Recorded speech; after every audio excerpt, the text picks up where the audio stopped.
Constantin, thank you for joining us in our program without censorship and also Mysh Polska channel. First question I'd like to ask you about is about your activity in Arktos. And well, as a whole, could you present the profile of Arktos Journal and Arktos Publishing House as well?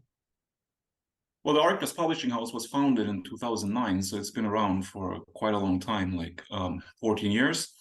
I joined Arktos in 2019, so I've been with Arktos for 4 years. I'm the managing editor of Arktos at the moment, which means I'm responsible for the content on the Arktos website, all the articles in the Arktos Journal.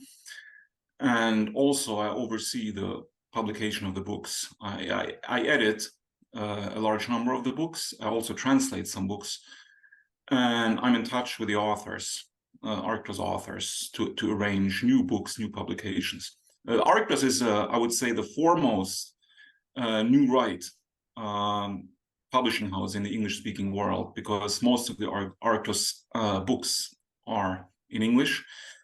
Although Arktos also publishes some books in other languages like German, Swedish, French, etc. But yeah, the focus is on English books. Translations of classics like Choose Evelyn, Guillaume Fay, Alain de Benoit, but also new sort of right-wing authors also being published with us. So yeah, I would say that pretty much sums it up. And it's a kind of international initiative, as far as I know, because you have collaborators and authors from different countries, right? So what is, let's say, the common ideological basis of the authors you publish? Yeah, it's a tricky question, because I don't think there is like an ideological line that Arktos follows. Like Arktos, I would say in general, is a traditionalist, like I said, and sort of new right-wing conservative publishing company. But Arktos also publishes books by authors that I wouldn't consider part of the new right or even conservative. I would say the majority of the books fall into this spectrum, like I would say the conservative right-wing spectrum. But Arktos also focuses on free speech and literature, or books that are not suitable for the mainstream, but are not necessarily conservative. I would say a good example would be Jason Georgiani. He writes books about different conspiracy theories and UFOs, ufology, breakaway civilizations, sort of science fiction novels.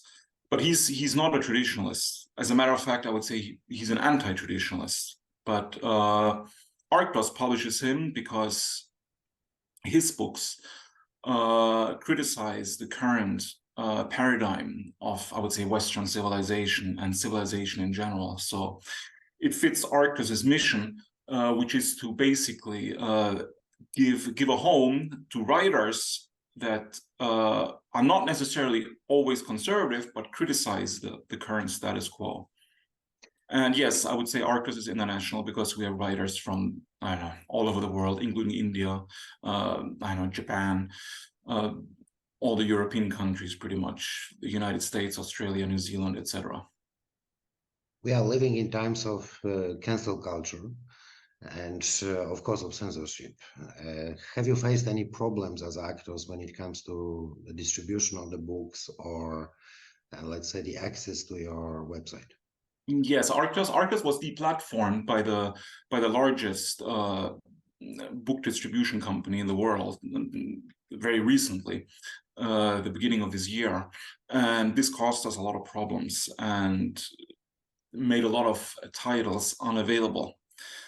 Some of the titles are still unavailable, so probably for political reasons, obviously, because of the content of the books, which this mainstream distributor does not approve of, just like Amazon, right? Like when Arktos wants to publish on Amazon, we have to be very careful what we publish on Amazon, obviously, because all these like I would even call them monopolies, right? Because like Amazon is basically a monopoly. I mean, I know there are other distribution channels, but pretty much everybody uses Amazon. And if you're not on Amazon, then you have big problems in terms of profit, because a lot of people are very lazy, right? So if they see a book somewhere advertised, they check on Amazon. If they can't find it on Amazon, they just won't order it, because, well, if you're really, really, really interested, then I guess you will find it somewhere else and order it. But if you just have a cursory interest, signing up on another website to order a book is just too much trouble for most people.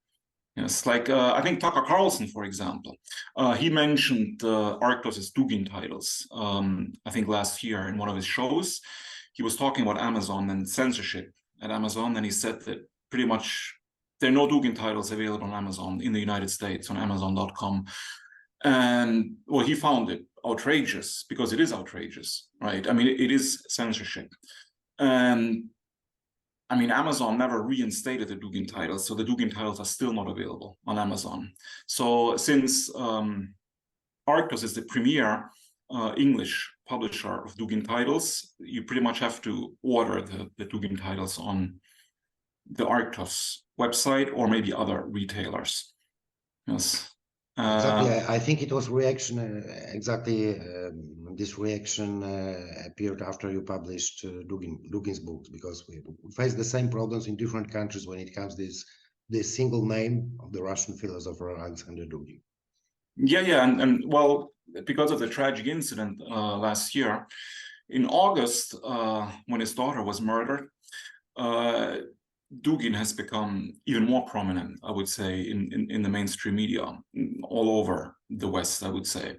So, I mean, he's pretty much a household name. Every time there's mention of Putin, there's very often also mention of Dugin as, I don't know, Putin's advisor, the shadow pope of the Kremlin, or other such hyperboles, right? And because of this, I would say there's more and more interest by the mainstream or by the average person in Dugin's thoughts, and I would say that the sales of Dugin books have spiked as a result, because more and more people hear about Dugin and they want to read for themselves what he's all about, or what his idea is all about. We know both that the claims that Dugin is a kind of, most important and influential advisor of Vladimir Putin are just a myth, of course. Nevertheless, could you describe in that context Alexander Dugin as the strongest part of the Russian soft power when it comes to conservative and traditionalist circles in the collective West? Yeah, I think personally, I find Alexander Dugin very interesting. I wrote a lot of essays about Dugin's philosophies, and I remember in 2005 there was the founding congress of the Eurasianist youth movement in the city of Alexandrov in Russia, which it's sort of like a small town, I think 3 hours from Moscow. And the founding congress was in the Kremlin of Alexandrov. And in the throne room of Ivan the Terrible, Ivan Grozny. And yeah, I remember I was giving a speech there, because I had an American friend back then in 2005, and he was invited to give a speech at this conference. And he also invited me to speak there, because Dugin wanted it to be more international. And also in the same year, 2005, I also interviewed Dugin back then for the German newspaper Deutsche Stimme for the NPD, which was published. And yeah, since then I've met him several times in Moscow. And since Arktos is I would say the #1 publisher of Dugin's books in English, they have the opportunity to present his philosophy to a Western audience in a very positive light, in my opinion, because in contrast to most, I would say, or not, I wouldn't say to most, but in contrast to a lot of what are considered right-wing philosophers or right-wing thinkers, I think Dugin is not right-wing at all. Yes, at the moment, in my opinion. Yes, I mean, I would say he's neither left nor right. So, I mean, he propagates the idea of multipolarity, which is actually gaining momentum in the real world, in real world politics with BRICS and the weakening of the United States, and the strengthening of China and Russia, and more countries moving away from Western dominance and moving closer to other poles like China, Russia, and India, and now the Islamic world. So multipolarity basically is I would say an anti-imperialist and anti-racist ideology, because it says that all civilizations have the right to exist, and all civilizations have the right to exist according to what they think is right, according to the standards that they set for themselves. And the important thing about multipolarity is the principle of non-intervention. So, which I would say goes back to Carl Schmitt, even like Carl Schmitt's idea of the great space, with a prevention of intervention from outside powers. And I think Dugin propagates this idea as well, which basically, in simple terms, means that you have different civilizations or civilizational poles in the world. I think, like right now, for example, you would have the American pole, which is probably the United States and North America. Then you have the European Union as another pole, but I think America and the European Union would be considered one pole, yes, which is basically the West, which would also include, I would say, Australia, New Zealand, etc. Then you have, I would say, Central and South America, which is another pole. Then you have the Islamic world as a pole. I think India and the whole Eurasian space with Russia at its heart, and all the former Soviet countries around it or aligned with it.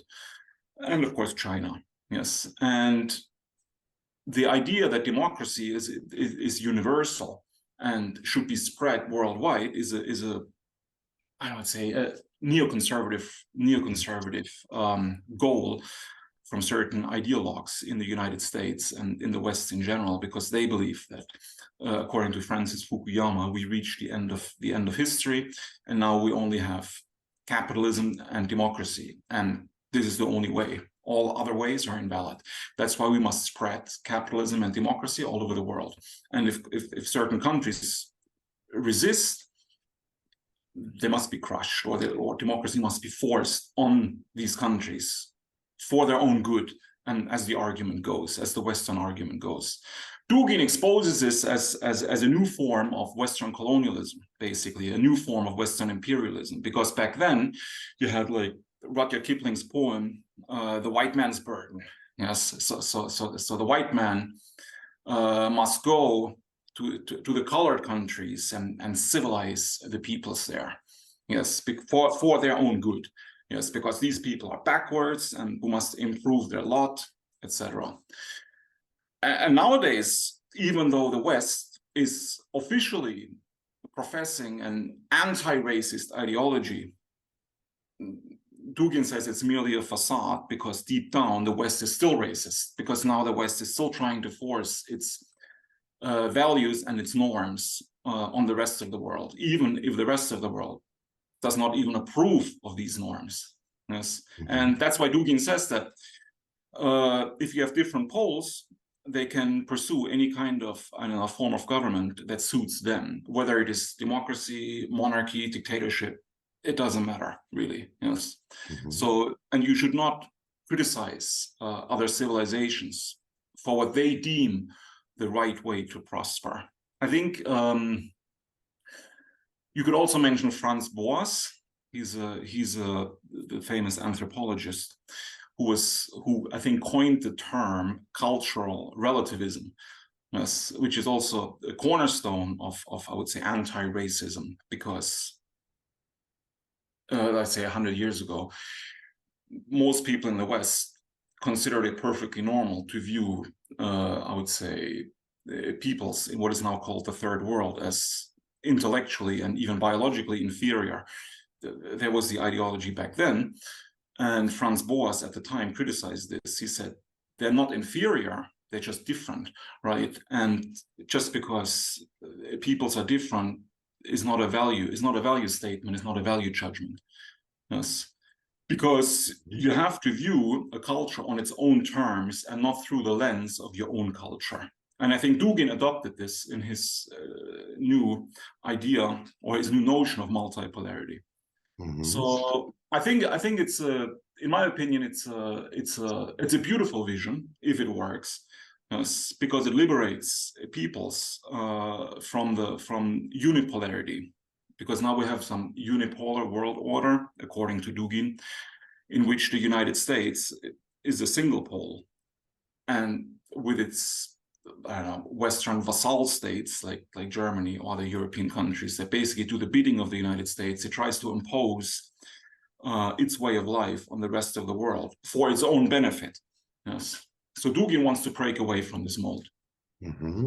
Well, from the geopolitical point of view, you are right that the West as such, particularly after February 2022, became one of the poles, right, as you have just said. But what about the civilizational, cultural point of view? I mean, there's a lot of tradition of European philosophy, continental European philosophy, starting with Julius Evola, for instance, writing about Americanization of Europe, but also philosophers from the, let's say, left-wing milieu.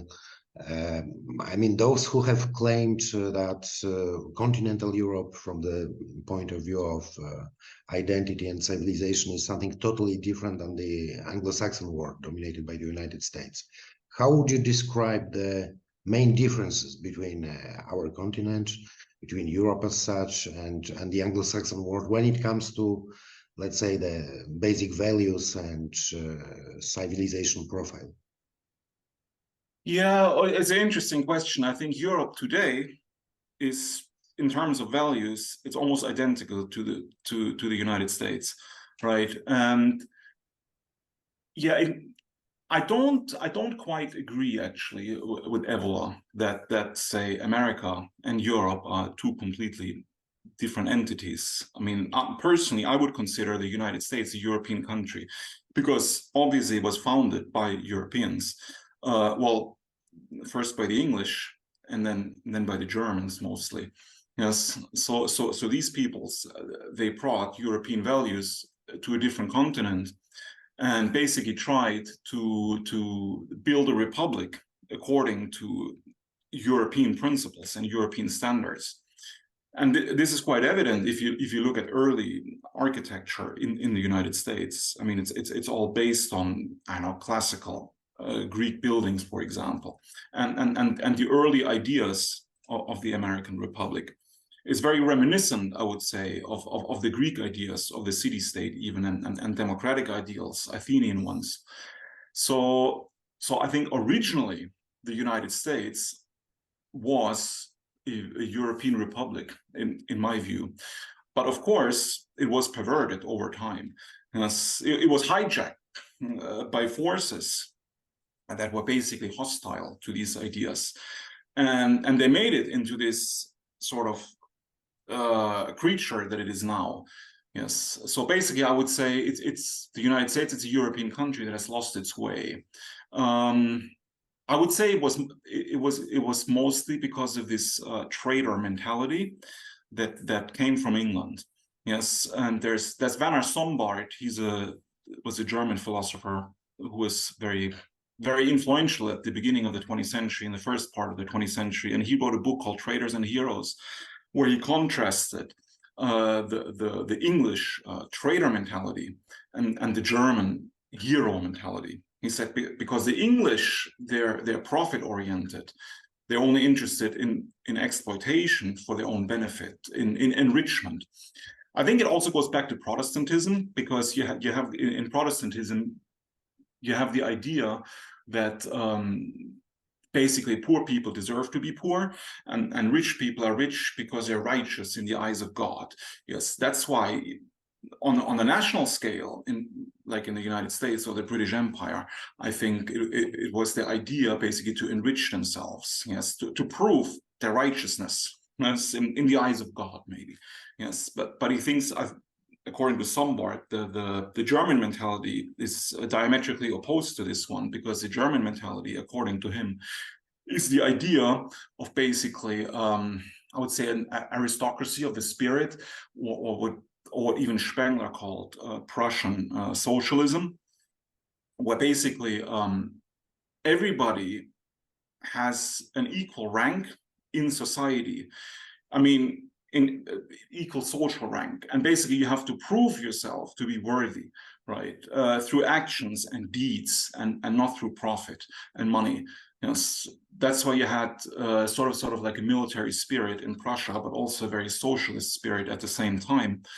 And I think the United States was more influenced by this English spirit than by the German spirit. Well, it was founded by the English originally. Then you had a lot of German immigrants, but I think the elite were still the English, and that's where this evolution comes from towards this hyper-capitalist, hyper-individualist society that the United States has become. I think Europe is still different. I mean, deep down, continental Europe, excluding England here, is still different, because I think people in Europe still have this hero mentality. Yes, they've just lost it over time, because it's been I would say superimposed by this Americanization that has been going on, I would say, since 1945, since America basically conquered Europe, well, Germany, I would say, first, and then spread its tentacles all over Western Europe through, I would say, cultural imperialism. When you talk about Germany, it's also military occupation, because Germany is still an occupied country, because you have tons of military bases still in Germany to this day. Mm-hmm. Well, so let's go to Germany and think about Germany. I mean, do you think that there's still something like a traditional German identity? I mean, the identity, a continental identity, and an identity which would could be a basis in the future for, let's say, de-Americanization of Germany. I mean only the cultural level. I'm not talking about deoccupying Germany militarily or politically, because it's completely another issue. But from the cultural point of view, what is the attitude of the Germans towards the Americanization of culture?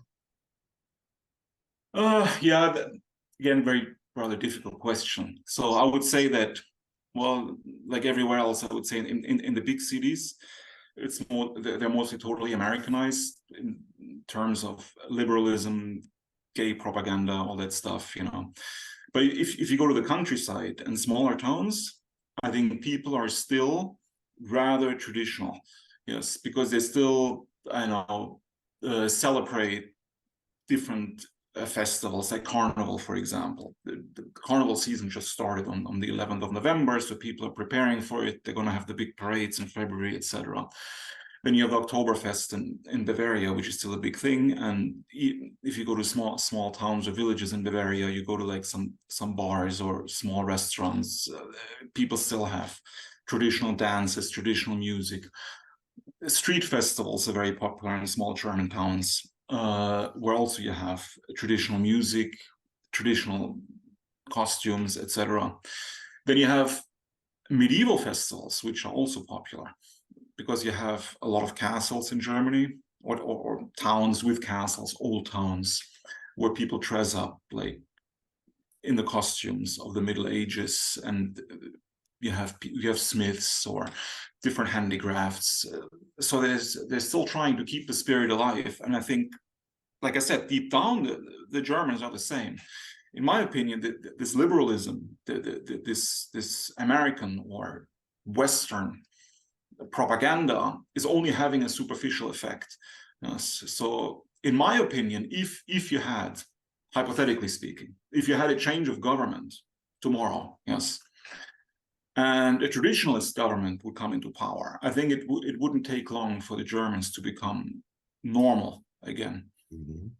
Yes. I've read your very interesting article about, let's say, cultural differences of identity between the GDR and the western part of Germany. I mean, You have mentioned, for instance, that the authorities of GDR have founded the monument or restored the monument of Friedrich der Grosse in Berlin, in the center of Berlin, and so on. And you have written about the Prussian mentality of GDR. Is it still alive? I mean, are there still differences when it comes to identity of the eastern lands of Germany and the western ones? Yeah, definitely, huge differences. Well, I'm based in West Germany at the moment, but I personally much prefer East Germany. I have a good friend. He lives in Brandenburg, actually very close to the Polish border, in a small town there, and I visit him quite often, like several times a year. It's about 700 or 800 kilometers from here, so it's quite far.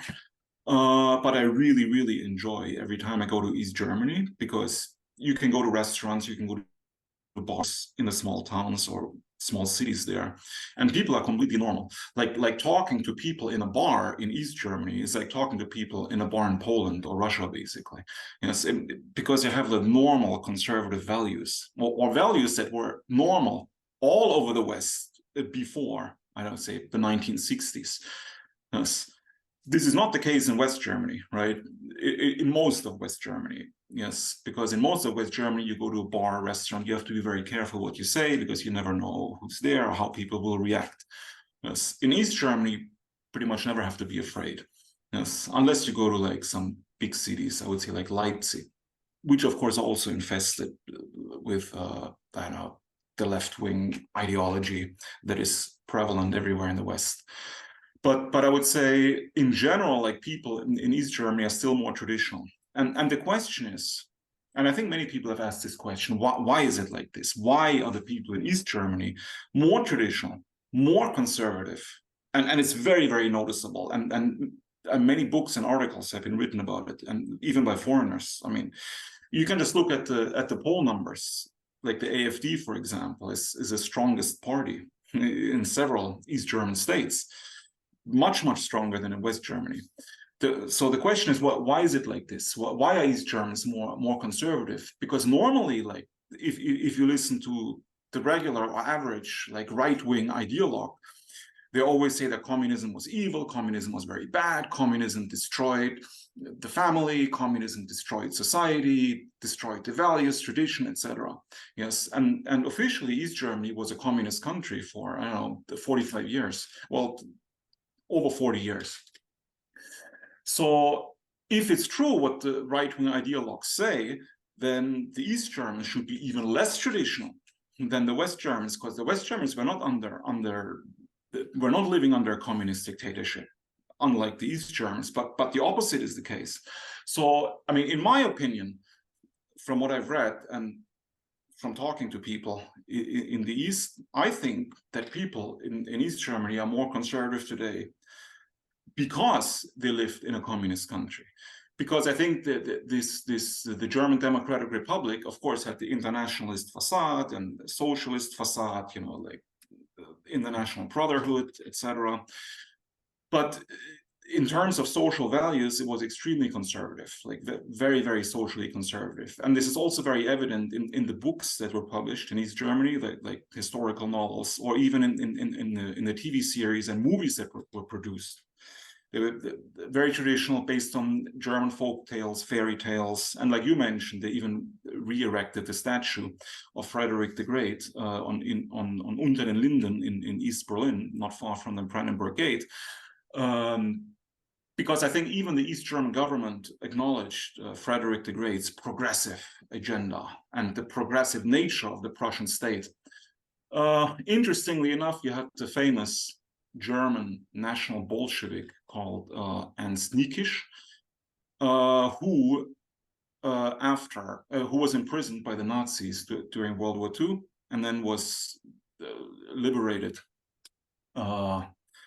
liberated at the end of World War II, and moved to East Germany to then the Soviet-controlled East Germany, and his idea was to actually name the new country, the East Germany, Prussia. The idea was rejected, but it just shows you the nature. So I think in some ways, like you said, German Democratic Republic was a continuation of Prussian traditions. And I think this, in my opinion, is the reason why East Germans today are still more socially conservative. But is it changing? I mean, there's an expansion of the Western culture, I guess. When it comes to new generations, is there any change compared to, let's say, the first years after the reunification of Germany? Yeah, there hasn't been a big change yet, strangely enough. Yeah, because like I said, I travel there regularly. I talk to lots of people there, and interestingly enough, like I would say that the young people are becoming more conservative instead of less, you know, strangely enough. And I'm not sure why. I guess it's because of the generational transmission of values, maybe, or just the environment where they live. So I would say, yeah, the opposite is true. It's not becoming less; it's becoming more traditional, even, or more conservative. Yes, from my own observations. I mean, of course, like I said, this is not the case in the big cities, but the big cities are not really reflective of the culture of a particular region. So we might suppose that the right-wing writers, the right-wing activists in the former GDR are not and cannot be anti-communist, right? Or they are still? Is there any No, of course, anti-communist message? officially they're all anti-communist, of course. The majority of them, I would say, are anti-communist. Yes. And they're anti-communist because they rightly view the communist ideology as an internationalist ideology, which did try to subvert sort of national cultures to some extent. Yes. So they're not completely wrong. So when I was talking about the German Democratic Republic, I wasn't speaking about it from, say, a pro-communist perspective. Like I wouldn't consider myself a communist. Yes, I was merely saying that there were a lot of traditional aspects, and that these I would say from what I've read, these because it's not just in East Germany, it's all over Eastern Europe and Central Europe, including Poland. Like all these countries that were ruled by communist dictatorships are all more conservative than all the countries that have been capitalist since 1945. So I think the reason why a lot of these Germans are anti-communist today is because they see the I would say the cultural Marxism that is ruling us today through different institutions in the United States and Western Europe, right? The Trotskyite types, which are the neoconservatives in the United States, basically that want to spread the international revolution, that want a second revolution. Yes. Basically, that don't recognize borders, don't recognize identities, don't recognize genders, etc. Yes, and these are the new communists, and these communists must be opposed, of course. And I completely agree with these right-wing thinkers that do so, and I do so myself. I mean, in Poland, we have, for instance, this very primitive anti-communist narrative. Which could be reduced to, well, thinking about the whole history of post-war Poland as, a totalitarian, anti-national dictatorship and so on.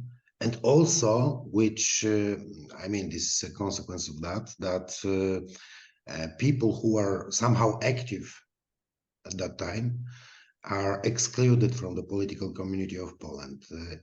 Is there the same thing in the former Eastern Germany? I mean, for instance, former, I don't know, officers of Stasi or other state structures, are they somehow excluded or discriminated in the eastern part of Germany still? It depends. Yeah, it depends. Like if they were regular, I would say Communist Party members, even in high positions, they're not excluded.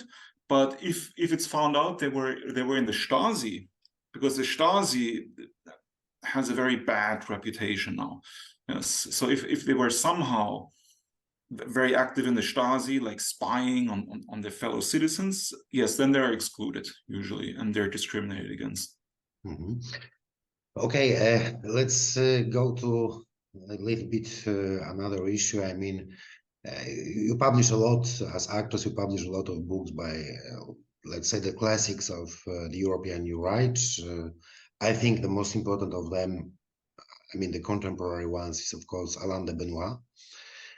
How would you describe, let's say, the intellectual landscape of Germany when it comes to the European New Right? Are there any active circles or thinkers who represent this current in contemporary Germany? Yeah, there's some I would like to mention. I would say I think the most prominent one at the moment in the German-speaking world is Martin Sellner. He's from Austria, and he just recently published a book which is selling very well in Germany at the moment, which is quite popular. It's about strategy, basically, how to win power, how the right can get to power or gain power today in Germany and Austria, I suppose. And what is very popular now, interesting enough, in Germany is a magazine called Compact. Compact magazine, I would say, is a right-wing conservative magazine, completely opposed to the mainstream agenda.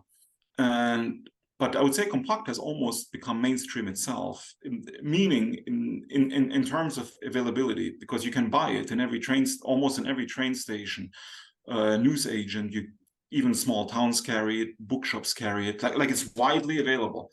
Like I live in a small town, and even the newsagent in my town sells it, strangely enough. Yes. So it's very popular, which tells me that a lot of people are receptive to the ideas of the new right, like even common people, average people. And yeah, Compact publishes articles by different authors in German about issues, I don't know, the corona craziness, the conflict in Ukraine, the mass immigration, climate hysteria, etc. See, I think the most important or the most respected intellectual organ in Germany of the new right is, I would say, it's Sezession, the Institut für Staatspolitik. They also have a journal called Sezession, Secession, I suppose, in English, and I would say it's not for the masses. I would say, because it's extremely intellectual, it's very philosophical, it's very sophisticated. So I think it's for the elite and real thinkers that read this magazine. So, and Martin Sellner writes for this magazine. Then you had other authors like Manfred Kleine-Hartlage. He writes for this magazine. Götz Kubitschek, he's very active behind the scenes, also writes for this magazine. Martin Lichtmetz, he also writes for this magazine.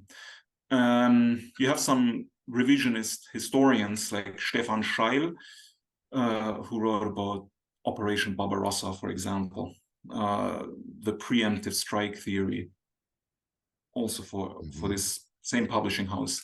This publishing house that has Sezession, they also publish a series of small books, or I would call them booklets, called the Kaplaken. In this edition, Kaplaken, they publish like different topics that like 80 pages each about, I don't know, anti-white racism, World War II, the woke agenda, etc. And they're very easy to read, fast to read, and they're very popular. I think they must have published dozens of those already. I read them quite regularly. Yes. So it's not so bad when it comes to, let's say, freedom of speech, from what you say, because Compact is available everywhere. And I myself remember that it was in the 90s or in the beginning of 21st century, it was quite hard to get, for instance, Junge Freiheit, which used to be, well, quite moderate compared to Compact, I guess, right? So, yes. Yeah. It's interesting, yeah, because an interesting development. Well, Junge Freiheit you can also get everywhere. It's like in the town where I live, they also have Junge Freiheit and Compact. Yes, they even had Deutsche Stimme here, like the news agent in my town. And Deutsche Stimme is I would say, I would consider it the most radical nationalist publication in Germany, because it's published by the NPD, which renamed itself, by the way, which is now called Heimat. Yes, the NPD is the National Democratic Party, which was founded almost right after World War II in the 1950s, which has been around for a very long time. They have almost no power anymore because of the AfD, of course.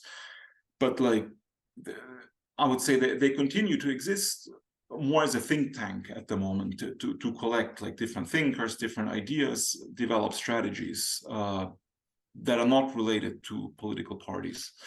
And they have like, I would say, a theoretical journal called Deutsche Stimme, which means German voice, published once a month, like Compact. And yes, so the shop in my town used to sell Junge Freiheit, Compact, and Deutsche Stimme. So in my opinion, the owner of the shop has some sympathies, I think. It has to be, yes. But I talked to the people at Deutsche Stimme, the people who published Deutsche Stimme, because my shop stopped selling Deutsche Stimme.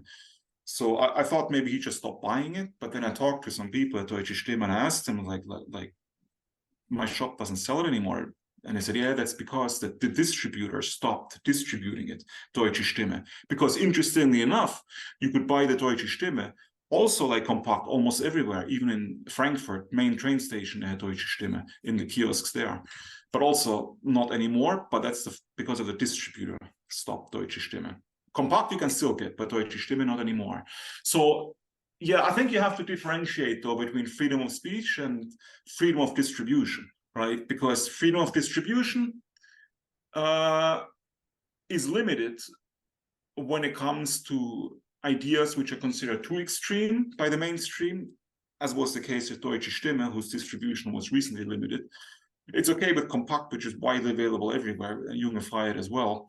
But I wouldn't say that you have freedom of speech in Germany, because you do not, right? Because you cannot say certain things without being harassed by the authorities in some way or other.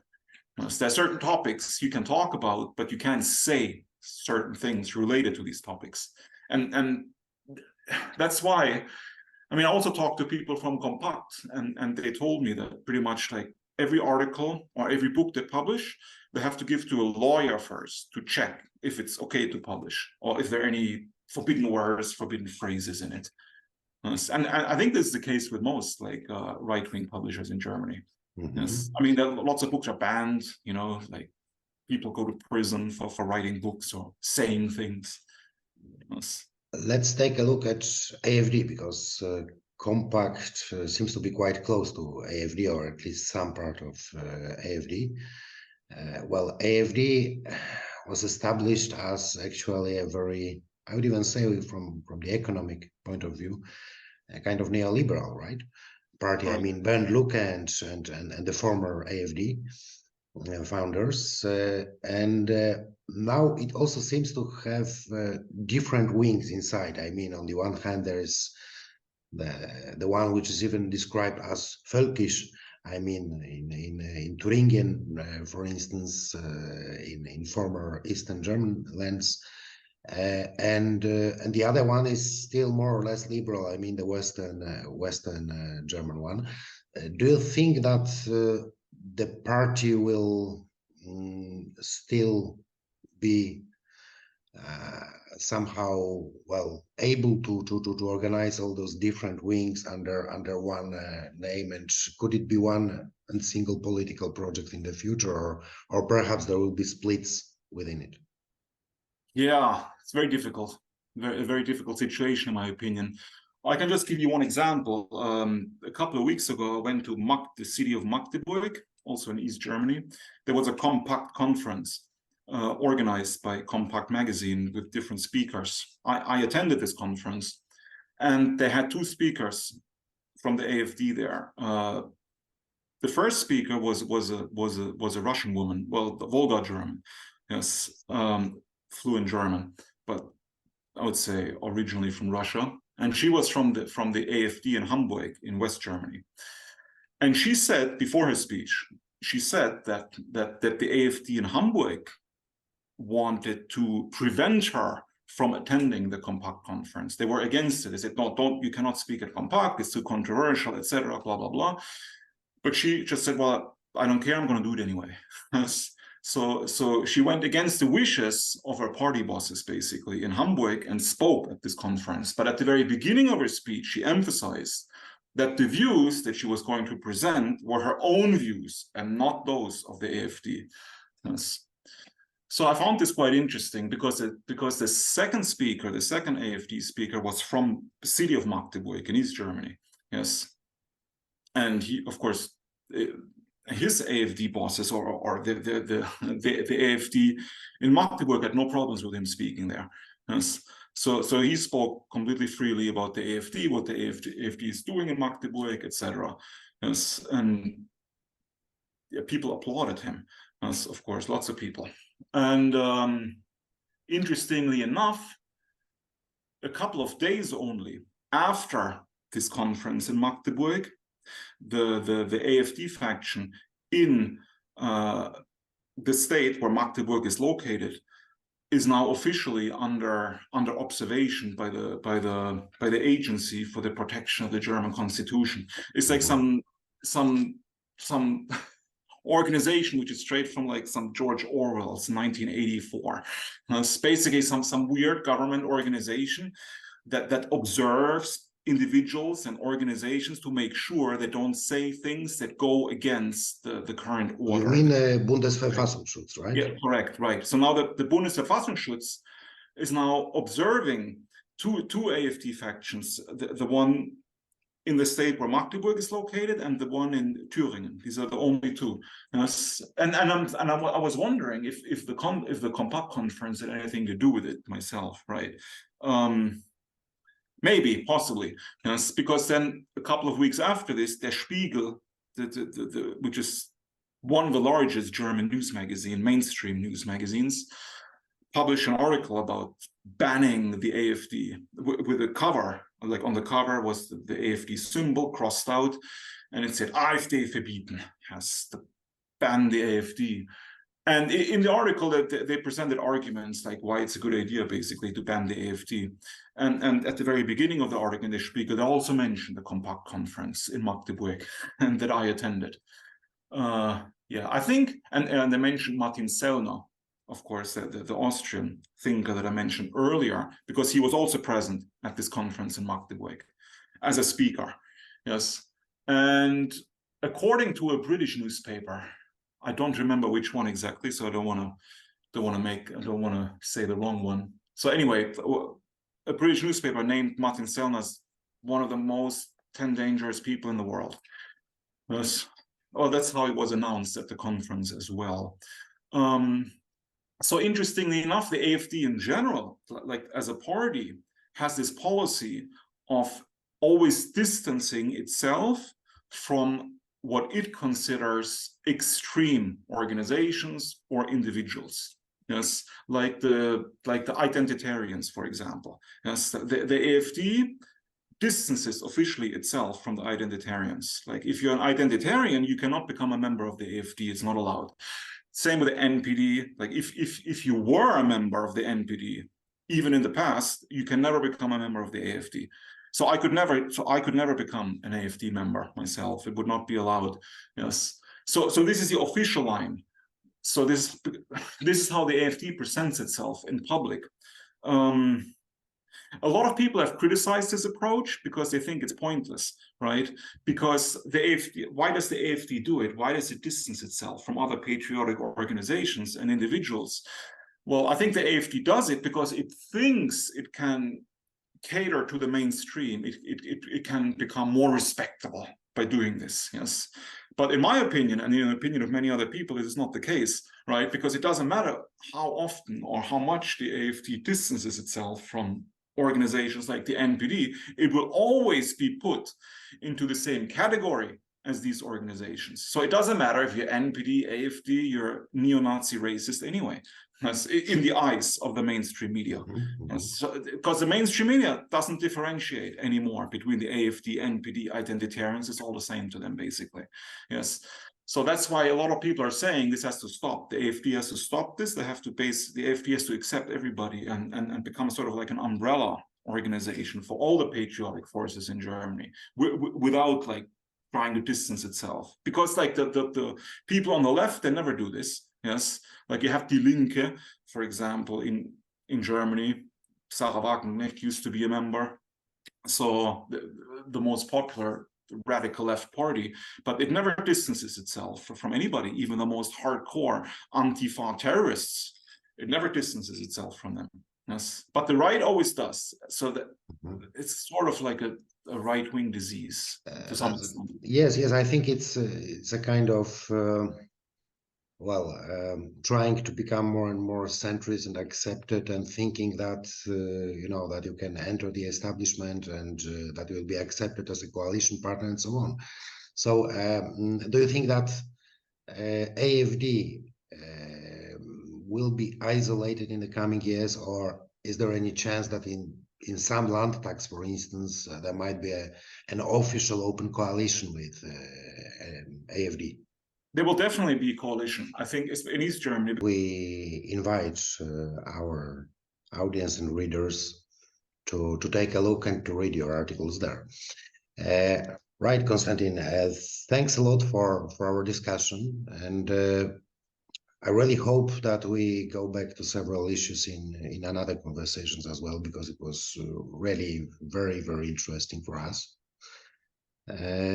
So if you have a few words for our audience, you might say anything you like to the guys in Poland, to the audience in Poland who will be watching this.